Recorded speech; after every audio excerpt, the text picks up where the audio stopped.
કેરળના એઝાટટ્ટુમુઘમ જંગલમાં ઘાયલ હાથીની બીજા તબક્કાની ચિકિત્સા જરૂરી બની। એઝાટટ્ટુમુઘમ જંગલમાં વન વિભાગે ઘાયલ હાથીને તેની ઇજાઓની સારવાર માટે નિષ્ણાતન કર્યું।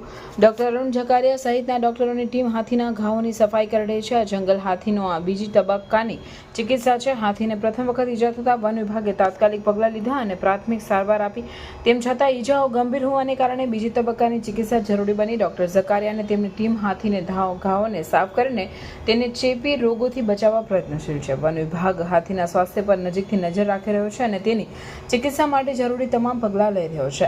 સ્થાનિક સમુદાય અને વન્યજીવન પ્રેમીઓ પણ હાથીના સ્વસ્થ થવા માટે પ્રાર્થના કરી રહ્યો છે। આ ઘટના વન્યજીવન સંરક્ષણ અને ઘાયલ પ્રાણીઓની સંભાળ માટે વન વિભાગની પ્રતિબદ્ધતાને દર્શાવે છે। હાથીની ચિકિત્સા દરમિયાન ડોક્ટરો અને વન અધિકારીઓએ તેની સુરક્ષા અને આરામનું વિશેષ ધ્યાન રાખ્યું છે। આ પ્રયાસો દ્વારા હાથીને ફરીથી સ્વસ્થ કરીને તેને તેના કુદરતી વતનમાં છોડવાની યોજના છે। આ ઘટના વન્યજીવન સંરક્ષણમાં માનવ હસ્તક્ષેપની મહત્વપૂર્ણ ભૂમિકા પર પ્રકાશ પાડે છે।